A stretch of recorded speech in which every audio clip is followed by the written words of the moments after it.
ગુજરાતમાંથી પ્રવાસ અર્થે શ્રીલંકા ગયેલા 15 જેટલા આપણા ગુજરાતીઓને શ્રીલંકાની પોલીસ દ્વારા એરેસ્ટ કરીને Colombo remand prison Thalangama Kalapaluwawa road Sri Jayawardenepura Kotte શ્રીલંકામાં કેદ કરી દેવામાં આવ્યા છે. અતિશય ચિંતાનો વિષય છે. મેં આપણા વિદેશ મંત્રાલય અને આપણા વડાપ્રધાનશ્રીને ઈમેલ દ્વારા અને એમ્બેસીને ઈમેલ દ્વારા વિનંતી કરી છે કે આપણા ગુજરાતીઓ છે એમને તાત્કાલિક ત્યાંથી મુક્ત કરવામાં આવે. જે ત્યાંની જેલમાં છે એમાં વિરડિયા ભદ્રેશભાઈ, વિરડિયા રિધાન મગનભાઈ, વિરડિયા નટુભાઈ, વિરડિયા મગનભાઈ, માકડા હાસિમ શબ્બીરભાઈ, રાજ્યગુરુ ચિરાગભાઈ, માકડા હસીમ મુસ્તાક, સરવૈયા કૃપાલસિંહ રણજીતસિંહ, રાઠોડ દેવાંગ મનીષભાઈ, પ્રજાપતિ રોનક, જીવાણી પ્રથમ અને લુણાગરિયા શૈલેષ, આવા એમના સાથેના થઈને ટોટલ 15 વ્યક્તિઓ શ્રીલંકાની કેદમાં છે.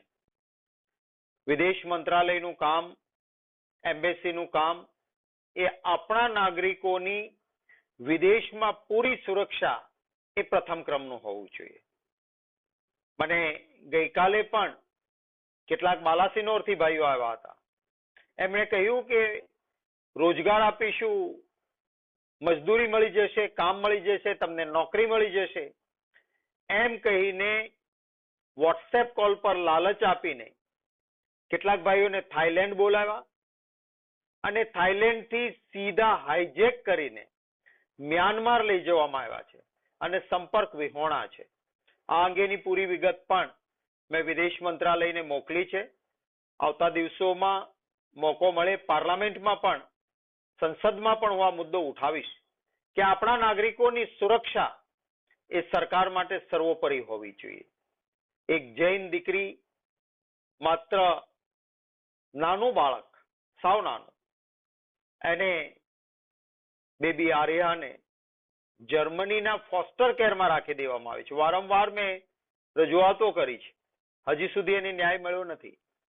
ત્યારે આપણા વિદેશ મંત્રાલયો એ ત્વરિત આ બાબતમાં જાગૃત બને જરૂરી છે. કોઈ પણ બીજા દેશના નાગરિકને ક્યાંય પણ કોઈ દેશ રોકે તો આખી સરકાર એ દેશ ઉપર હાવી થઈ જતી હોય છે. પોતાના નાગરિકે ખોટું કર્યું હોય તો પણ એને સજા કરવાનો અધિકાર અમારા દેશને છે, તમને નથી એમ કહે છે.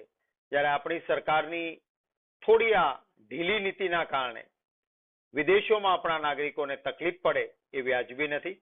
હું આશા રાખું છું કે માનની વડાપ્રધાન શ્રી અને વિદેશ મંત્રી શ્રી તાત્કાલિક આ અંગે યોગ્ય કાર્યવાહી કરશે.